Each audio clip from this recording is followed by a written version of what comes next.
So I guess maybe let's switch gears a little bit and dive into the specifics of the Secrets of Rockstar CFO book that you wrote. I think as part of that, you interviewed a number of Valley startup CFOs as well as Fortune 50 CFOs as well.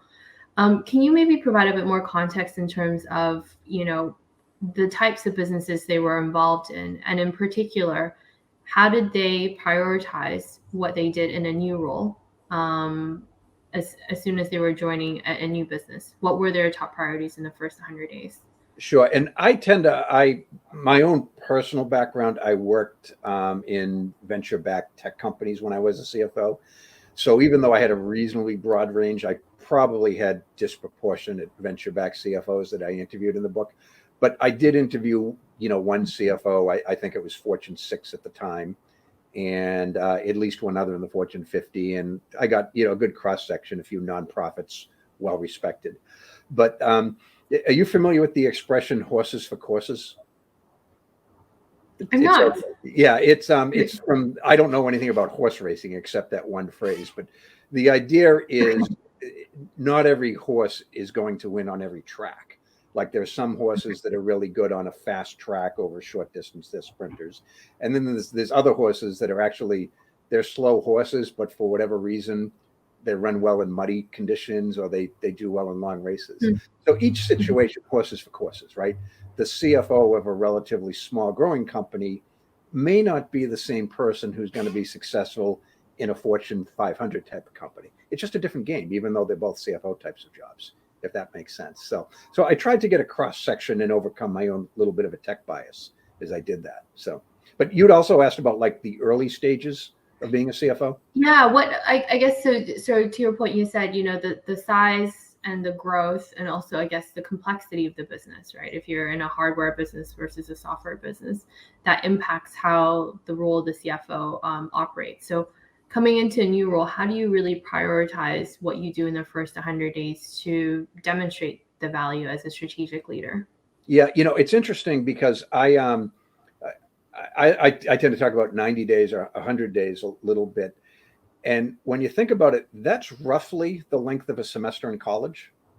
Mm-hmm. And it turns out academics actually know what they're doing a little bit, because in 90 days, 100 days, it's actually a great time to learn a lot of stuff very intensely.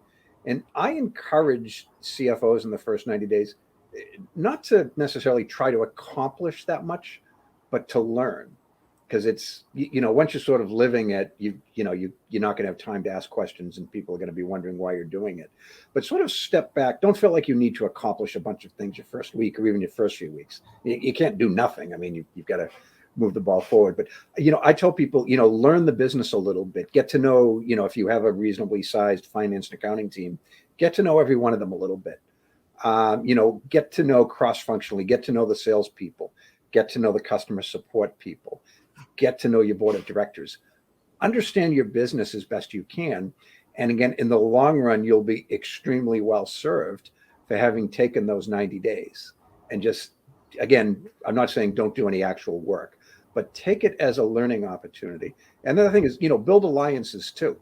And don't just spend time with the salespeople, but bond with them a little bit and, get to understand what's important to them. Get to understand what your marketing people are doing. To the extent it's possible, get to understand the engineers. I know sometimes they're a little, engineering folks can be a little bit technical in a way that it's tough for people with a finance background to understand. But, just get a grasp for what it is that they do on a daily basis, if that makes sense. And do that, so build those relationships, learn as much as you can about the business. And, if you're a typical CFO in the job for 4 to 5 years, you'll be well served having gone through that educational process. So. And with the CFOs that you spoke with in an interview, what did you think they did to really stand out and make a lasting business impact in their roles? In the first 90 days? No, lasting long-term impact. Yeah. If they were there for 2 or 3 or 4 years, however long it may be. Yeah, I think it's, partnering with the CEO and the board and the other C-level executives. And that's the main thing. There was a study a few years ago by Accenture. And they looked at executive dynamics. They concluded that the most important relationship on the executive team was between the CEO and the CFO. And if those two aren't in sync, and which doesn't mean they have to agree on everything, but they have to have a lot of respect and be able to be candid with each other and just have a good working relationship. If they don't have that, the company's going to really suffer for that. Doesn't mean they have to, golf together on the weekends, or their families have to take vacations together or anything like that. In fact, I'd probably advise against those things to an extent, but there's got to be a lot of candor and mutual respect. And the CEO, when he or she is struggling with a decision or a challenge, they go to the CFO for the advice, because they know the CFO will give the unfiltered advice that they need to hear. So, but what's interesting, one of the best CFOs that I have gotten to know, she does something interesting. She had a previous relationship with the VP of sales at the company. They've worked together a couple of times.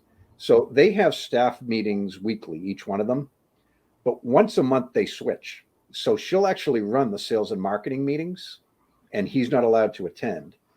And he runs the finance and accounting meetings, and she's not allowed to attend.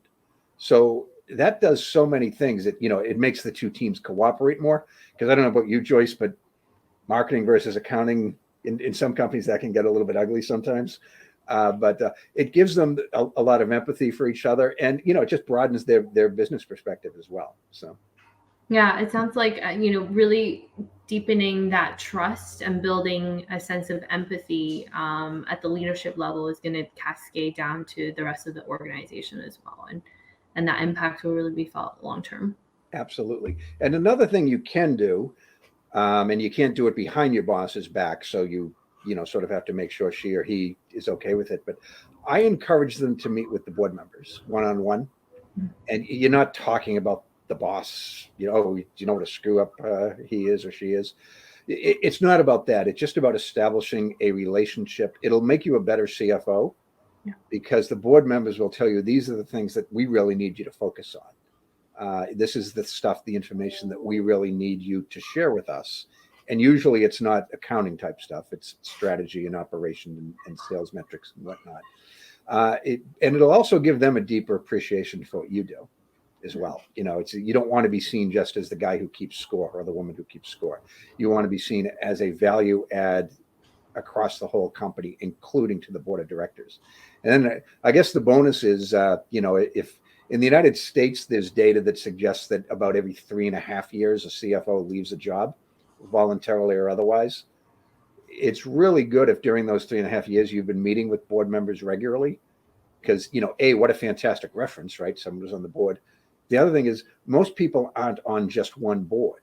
Mm-hmm. So it's like, okay, your time at company A is up, but company B, you might be interested in this. A lot of similarities, growing, high potential. Why don't we talk about getting you there? So it's a beautiful thing from a selfish perspective too.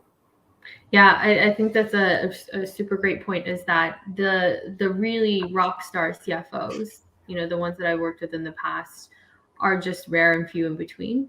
Mm-hmm. And when you find them, you really want to take them to all the businesses that you're involved in as an investor, because you also know how they work, and you know that you can really trust, the numbers and the forecasts and the budget that they've set, that it's something that has been internalized and validated by the entire organization, but not just being set from the top down by, the leadership and the board. Yeah, I know people, they're my age, which is 60-ish, and, they're on like their 7th or 8th CFO job, and it's been with the same venture firm for almost all of them. It's sort of like they work at one, do what they do, 3 years later, 5 years later, they do an exit or just decide to, it's time to move on. And they have a good relationship with the VC firm for all the reasons you just mentioned. So it's an interesting time to be in that, because, my father's generation, you got a job when you were 18 or 22 if you went to college, and pretty much that's where you worked, your whole career. And I know there's some places in the world that to an extent is still like that, but now, people have 8, 10, 12 jobs during the course of their career. So it's great to have alliances outside the company. So.